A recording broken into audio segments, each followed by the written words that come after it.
Hello दोस्तों, मैं विपिन कुमार आपका अपना यूट्यूब चैनल सक्सेस कैंपस में स्वागत है। दोस्तों, जैसा कि हम लोग नंबर सिस्टम पढ़ रहे और नंबर सिस्टम में टॉपिक 1 में 19 डिजिट पढ़े थे, टॉपिक 2 में शून्यकों की संख्या पढ़े थे और टॉपिक 3 में हम लोग अभाज्य गुणनखंड की संख्या निकालना सीखे थे। आज हम लोग टॉपिक 4 में पढ़ते भाजकों की संख्या निकालना। दोस्तों, सबसे पहले भाजक होता क्या है, पहले उसके बारे में उसके बायोडाटा समझिए कि होता क्या है। सबसे पहला भाजक कहते किसको है, भाजक कहते किसको है, तब भाजक दोस्तों उसको हम लोग कहते हैं जिसका कम से कम न 3 गुणनखंड हो। कम से कम कई गो गुणनखंड हो, 3 गो गुणनखंड हो। वैसी संख्या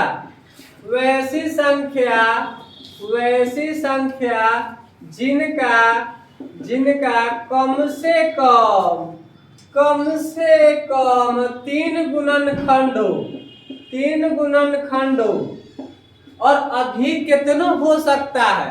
कम से कम 3 गुणनखंड तो होना ही चाहिए और अधिक गुणनखंड कितना भी हो उससे हमको कोई फर्क नहीं पड़ता। वैसी संख्या जिनका कम से कम 3 गुणनखंड हो उसको हम लोग भाजक बोलते हैं, यानी कि भाज्य संख्या बोलते हैं। अब बताइए सबसे छोटी भाज्य संख्या कौन हो जाएगा। सबसे छोटी भाज्य संख्या दोस्तों, सबसे छोटी भाज्य संख्या 4 होता है। सबसे छोटी, पूरा बेसिक बात हम पढ़ाते हैं। सबसे छोटी भाज्य संख्या 4 होता है। 4 से न जिसका 2 गुणनखंड हो उसका भाज्य संख्या कहते हैं और जिसका कम से कम 3 गुणनखंड हो, 3 से ज्यादा गुणनखंड हो उसको हम लोग भाज्य संख्या कहते हैं। पूछेगा 1 से 100 तक भाज्य संख्या कितना होता है। 1 से 100 तक में भाज्य संख्या कितना होता है, 74 वो होता है दोस्तों। 1 से 100 तक में भाज्य संख्या की संख्या कितना होता है, 74, यानी कि 74।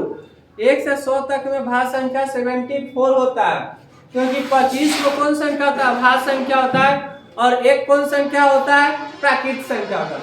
तो दोस्तों हम लोग भाजक के बारे में कुछ बात समझिए कि वैसे संख्या जिनका कम से कम 3 गुणनखंड हो,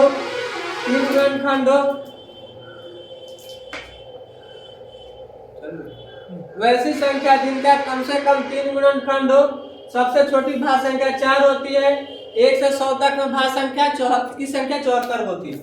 अब इसमें हम लोग भाजकों की संख्या यानी कि भाजक की संख्या कैसे निकालते हैं, उसके बाद पढ़ेंगे योग, उसके बाद पढ़ेंगे गुणनफल। भाजकों की संख्या, योग और गुणनफल। मुख्य रूप से यहाँ से 3 टाइप के क्वेश्चन बनता है कि भाजकों की संख्या निकालिए, भाजकों का गुणनफल निकालना और भाजकों का योगफल निकालना। तो हम लोग पहले सीखेंगे कि भाजकों की संख्या निकालना, और भाजकों की संख्या में भी 2 टाइप और आ जाता है। भाजकों की संख्या में भी 2 टाइप और आ जाता है, सम संख्या और विषम संख्या आ जाता है। भाजकों की संख्या में 2 टाइप और आ जाता है, 2 टाइप का नाम है सम संख्या और विषम संख्या। तो दोस्तों देखिए, अब हम लोग चालू करते हैं कुछ एग्जांपल लेके। तो 20 ले लीजिए। अब 20 में कहेंगे कि बताइए 20 के कुल भाजकों की संख्या बताइए। 20 ले लिए और 20 के कुल भाजकों की संख्या बता दें। लिख लिए, पहला क्वेश्चन ले लिए, 20 के कुल भाजकों की संख्या लिख लिए और 20 के कुल भाजकों की संख्या बताओ। तो दोस्तों इसको हम लोग पहले क्या करते हैं कि 20 को भाजक के संख्या, मतलब पहले पूरा बेसिक बात समझिए। थोड़ा सा टाइम लगेगा, कल की पढ़ाने में ना थोड़ा सा टाइम लगता है। 20 के अगर बेसिक भाग निकालिए, भाजक का मतलब है कि पूरा काट दे और शेष 0 दे। पूरा काट दे और शेष 0 दे। अगर 20 को अगर 1 से भाग दीजिएगा तो पूरा काट देगा और शेष 0 देगा, और 20 को अगर 2 से भाग दीजिएगा दोस्तों तो पूरा काट देगा और शेष 0 देगा, और 4 से भी भाग दीजिएगा तो पूरा काट देगा और शेष 0 देगा। फिर 5 से भी भाग दीजिएगा तो पूरा काट देगा और शेष 0 देगा, और इसके बाद 10 से भी भाग दीजिएगा और 20 से खुद भाग दीजिएगा। यानी कि कह सकते हैं कि 20 में ना ऐसा कितना संख्या है जो पूरा गुणनखंड हो जाए। गुणनखंड का मतलब क्या होता है, पूरा कट जाए। तो सर 20 में ना 1 संख्या, 2 संख्या, 3 संख्या, 4 संख्या, 5 संख्या, 6 संख्या, यानी कि 6 संख्या ऐसा है ना जो 20 को पूरा काट देगा और शेष हमारा क्या आ जाएगा, 0 आ जाएगा। 1 भी काट देगा 20 को, 2 भी काट देगा, 4 भी काट देगा, 5 भी काट देगा, 10 भी काट देगा और 20 भी काट देगा। यानी कि यहाँ से हम कह सकते हैं ना कि 6 ऐसा संख्या है सर कि 20 को पूरा पूरा काट देगा और शेषफल कितना दे देगा, 0 दे देगा। क्लियर हो गया? यहाँ तक देखिए बात को। अब 1 2 4 5 10, लेकिन ये छोटा क्वेश्चन था तब तो कॉन्सेप्ट लेकर हम समझाए ना आपको। क्वेश्चन छोटा था तब तो कॉन्सेप्ट लेकर हम समझाए आपको, लेकिन बड़ा क्वेश्चन आ जाए, बड़ा से बड़ा क्वेश्चन आ जाए तब तो हम कॉन्सेप्ट लेकर हमें समझाएंगे। और इसमें पूछेगा कि बताइए सम संख्या कितना और विषम संख्या कितना। देखिए सम संख्या की संख्या कितना है, तो सम संख्या सर इसमें 4 गो है। सम संख्या दिखाई दे रहा है, 2 एक सम संख्या है, 4 एक सम संख्या है, 10 एक सम संख्या है और 20 एक सम संख्या है। तो सम संख्या 2 4 10 और 20, यानी कि सम संख्या की संख्या कितना हो जाएगा दोस्तों, 4 हो जाएगा। और विषम संख्या गिनते हैं तो विषम संख्या कितना हो जाएगा, तो विषम संख्या कितना हो जाएगा, 2 हो जाएगा। और देखिए सम संख्या 4 और विषम संख्या 2, दोनों मिला के 6 हुआ कि न हुआ। तो दोस्तों इस टाइप के क्वेश्चन को ना हम लोग ऐसे नहीं बनाएंगे, लेकिन पहला क्वेश्चन है तो आपको तो समझाना पड़ता है ना। अब यहाँ से पूछेगा गुणनफल। मान लीजिए कि भाजकों की संख्या निकालिए, यहाँ से तीनों क्वेश्चन निकालिए कि भाजकों की कुल संख्या निकाले तो कितना है, 6। सम संख्या निकाले तो कितना है, 4। विषम संख्या निकाले तो कितना है, 2। और यहाँ से पूछेगा गुणनफल, तो गुणनफल के मतलब सब संख्या को आपस में गुना कर दीजिए। गुणनफल के मतलब है सब संख्या को आपस में गुना कर दीजिए। तो 20 दाही 200 पछे 200 1000 4000 2 कितना 8000, यानी कि अगर गुणनफल कहेगा ना दोस्तों तो 8000 गुणनफल आ जाएगा। यानी कि 20 के अगर गुणनखंड के गुणनफल के बारे में बात करेगा, 20 के गुणनखंड के गुणनफल के बारे में बात करेगा तो कितना आ जाएगा, 8000। अब यहाँ से अगर आपका योग आ जाता है, जोड़, यानी कि सम आ जाता है आपका। तो जोड़िए 1 2 3 3 4 7 7 5 12 12 10 22 22 और 20 कितना 42, यानी कि योग कितना आ जाता है दोस्तों, 42 आ जाता है। यानी कि बेसिक बात आपको इतना ही समझना है कि भाजकों की कुल संख्या 6 हो गया, सम संख्या 4 हो गया, विषम संख्या 2 हो गया, गुणनफल 8 हो गया और योग कितना हो गया, 42। लेकिन क्या सर इतना योग हर बार इतना करने जाएंगे हम? नहीं सर, इतना हम कुछ नहीं करने जाएंगे, लेकिन पहला क्लास है तो बताना मेरा कर्तव्य बनता है। अब देखिए ना, अब हम इसी को कैसे बनाते हैं इससे। अब मान लीजिए 20 दे दिया, अब 20 दे दिया ना और 20 के कहा कि कुल भाजकों की संख्या ज्ञात करें।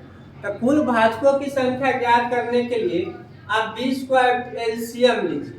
एलसीएम लेने तो आता ही होगा शायद आपको, तो एलसीएम लीजिएगा तो 10 मर्तबे में और अभाज्य गुणनखंड के रूप में तोड़ेंगे। एलसीएम अभाज्य गुणन, नोट 1 में लिखिएगा, अभाज्य गुणनखंड के रूप में तोड़ेंगे और पावर में 1 जोड़ के, पावर में 1 जोड़कर आपस में पावर को गुणा कर देंगे।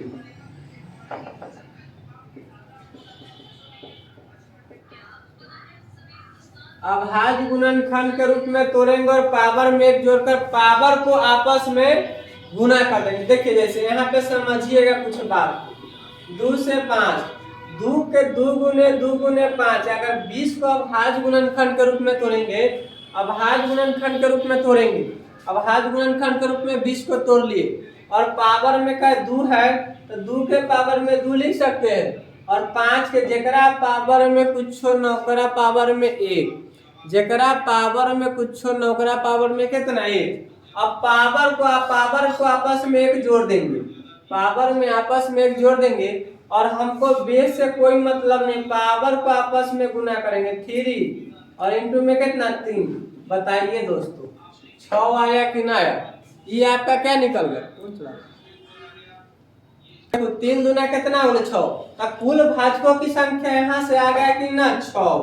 तो क्या हम आपको बताए कुल भाजक की संख्या निकालने के लिए कि अभाज्य गुणनखंड के रूप में तोड़ेंगे और पावर में 1 जोड़ के पावर को आपस में गुना कर देंगे, वही हमारा क्या हो जाएगा, आंसर हो जाएगा। दोस्तों नेक्स्ट क्वेश्चन से भी समझाते हैं। अगर मान लीजिए कि यहाँ पर 40 रहे, यहाँ पे मान लीजिए 40 रहे, तो 40 को हम लोग क्या लिख सकते हैं। अब देखिए एलसीएम छोड़िए, 2 के पावर 3 गुने 5 के पावर क्या लिख सकते हैं, 1 लिख सकते हैं। 2 के पावर 3 गुने 5 के पावर 1, और इसके पावर में 1 जोड़ेंगे तो पावर में 1 जोड़ देंगे, पावर में 1 जोड़ देंगे। हमको बेस से कोई मतलब नहीं है, हमको मतलब सिर्फ पावर से है। तो 3 1 कितना हो जाएगा 4, 1 1 कितना हो जाएगा 2 हो जाएगा। तो 4 दूना कितना 8, यानी कि कुल भाजकों की संख्या कितना हो जाएगा दोस्तों 8। इसमें और देखिए अगर क्वेश्चन रहेगा मान लीजिए 100 रहे तब, 100 रहे तब अगर 100 ले लेते हैं तो 100 पे हम लोग तोड़ते तो 2 के होल स्क्वायर गुने कितना लिख सकते हैं 5 के होल स्क्वायर, 2 के होल स्क्वायर 4 गुने 5 के होल स्क्वायर कितना 25, 25 चौका कितना 100। अब आपस में पावर को 1 जोड़ देंगे और आपस में पावर को 1 जोड़ देंगे तो 3 इंटू कितना 3 बराबर में कितना 9। तो आपको आशा करते हैं कि कुल भाजकों की संख्या निकालना आपको बेसिक अभी कुछ भी नहीं आया आपको, अभी हम बेसिक पे चर्चा कर रहे हैं बात को। तो दोस्तों आपको आशा करते हैं कि बेसिक बात, मान लीजिए 500 रहा है तो 500 के निकालने के लिए कहेगा तो क्या कीजिएगा, तो इसको लिखिएगा 5 गुने 100 लिख सकते हैं कि ना लिख सकते, और 5 गुने 2 के होल स्क्वायर गुने 5 के होल स्क्वायर लिख सकते। एक पावर में कुछ छोड़ना है तो क्या लिख सकते 2 पावर में 1 जोड़ के, पावर में 1 जोड़ के, और इसको क्या लिख सकते हैं 3, इसको क्या लिख सकते हैं 3 गुना 6 गुना कितना 12। आसान वे में कुछ बन जाएगा। अगर 500 निकालिए, 5000 निकालिए, 1000 निकालिए, 50,000 निकालिए, किसी का भी कुल संख्या आपको निकालना आ गया होगा। मान लीजिए 1000 रहता तब सभी, 1200 रहता तब सभी, 3600 रहता तब, 7200 रहता तब। आप खुद निकाल के देखो ना, आप खुद प्रैक्टिस करके देखो, जितना ज्यादा प्रैक्टिस करोगे उतना ज्यादा आपका बेनिफिट है ना। प्रैक्टिस करके देखो, जो टाइप पढ़ाते हो उसको प्रैक्टिस करो। नेक्स्ट अलग अलग टाइप के क्वेश्चन लेको देखो जो आ रहा है कि ना सही आ रहा है। मान लीजिए कि हम 1200 के लिए, तो 1200 के क्या लिख सकते हैं 12 गुने 100 लिख सकते हैं। इसको अगर हम लोग तोड़ेंगे तो 2 गुने 3 लिख सकते हैं, 12 का फैक्टर इतना लिख सकते हैं दोस्तों। अब इसको तोड़ेंगे तो 2 के होल स्क्वायर गुने 5 के होल स्क्वायर लिख सकते हैं, तो 2 के होल स्क्वायर गुने 3 गुने कितना 2 के होल स्क्वायर गुने कितना 5 के स्क्वायर। अब बेस इन दोनों जुड़ जाएगा तो क्या लिख सकते हैं 2 के पावर 4 गुने 3 के पावर 1 गुने 5 के पावर 2, पावर में 1 जोड़ दो तो 5, 2 के पावर 4 1 प्लस 1 तो कितना हो जाएगा 5 गुने 2 गुने कितना 3, 5 गुना 10 पे कितना 30, यानी कि 1200 में गुणनखंड की संख्या पूछेगा दोस्तों तो कितना हो जाएगा 30। तो आशा करते थे ये बात आपको समझ में। अब क्वेश्चन पूछेगा बताइए सम भाजक की संख्या कैसे निकालते हैं। ये तो कुल भाजक की संख्या निकाल दिए, अब आपसे पूछेगा कि बताइए सम भाजक की संख्या कैसे निकालते हैं। देखिए दोस्तों 60 के सम भाजक के संख्या कैसे निकालते हैं। तो 60 को तोड़ते हैं तो 2 गुने 4 किया 12 5 60 ऐसे लिखते हैं। सम भाजक के केस में, सम भाजक के केस में नोट में लिखा देते हैं। सम भाजक के सवाल में, सम भाजक के सवाल में टाइम बचेगा। देखिए दोस्तों सम भाजक की संख्या निकालने के लिए सम भाजक के पावर में कोई परिवर्तन नहीं करेंगे। सम भाजक के देखिए सम भाजक के सवाल में इतना आप लोग को लिखा देते, लिखना का कोई जरूरी नहीं।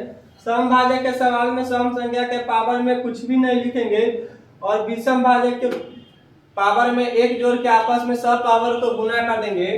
2 के पावर 2 लिखे, 3 के पावर 1, 5 के पावर 1 दोस्तों। तो हिया पावर में 2, 1 जोड़ेंगे तो 2, फिर 1 जोड़ेंगे तो 2, यानी कि 2 दूना कितना 4 दूना 8, यानी कि सम भाजक की संख्या 60 में पूछेगा कि 60 के सम भाजक की संख्या कितना 8 है।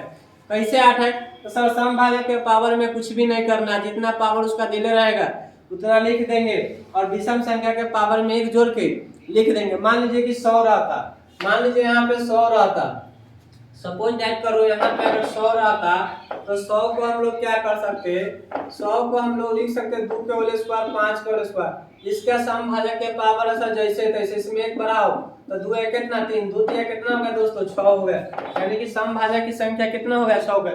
मान लो कुछ हो रहता, मान लो 1600 रहता, सर 1600 है समभाजक की संख्या बताइए ना, तो समभाजक की संख्या क्या लिखते, तो समभाजक की संख्या लिखने के लिए इसको तोड़ते तो हम क्या लिख सकते, 16 गुने 100 लिख सकते दोस्तों, इसको क्या लिख सकते 2 के पावर 4, इसको क्या लिखते 2 के पावर 2 और गुने कितना लिख सकते 5 के पावर 2, बोलो हाँ या ना।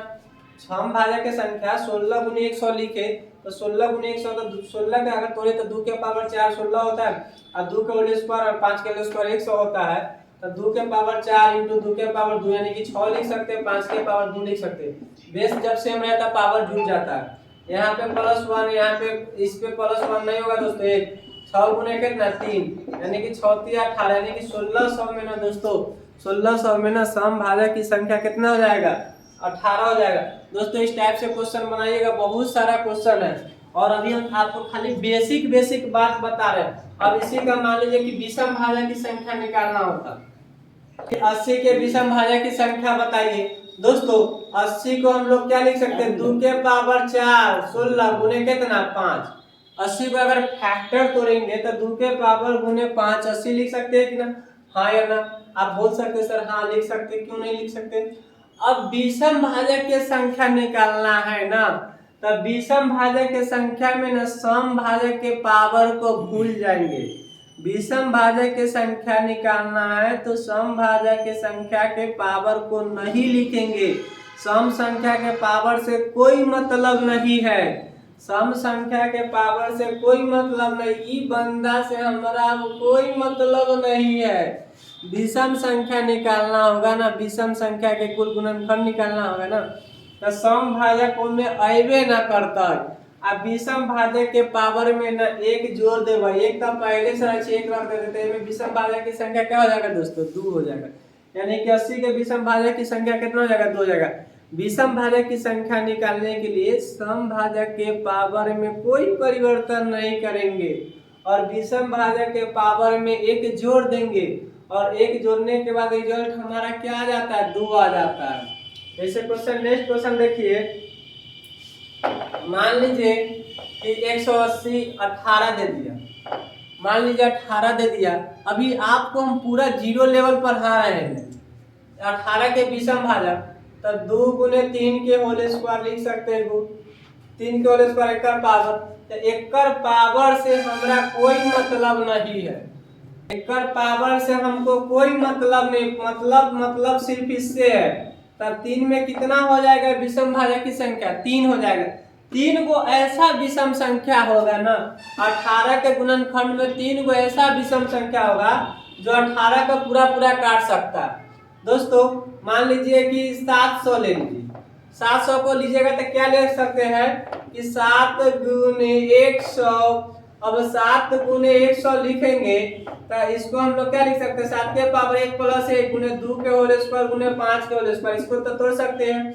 अब एकरा से हमरा विषम भाजक न निकाले के कोई मतलब है, यहाँ ऑलरेडी यहाँ प्लस 1 करो तो 2 गुने कितना 3 यानी कि 2 3 कितना 6, यानी कि 700 में ना ऐसी संख्या होगी, 6 को ऐसी संख्या हो जाएगी जो पूरा काट देगी। विषम भाजक भी निकालना सीखे, सम भाजक भी निकालना सीखे, कुल भाजक भी निकालना सीखे, लेकिन आज सिर्फ बेसिक बात सीखे, आज हम लोग कुछ भी नहीं सीखे।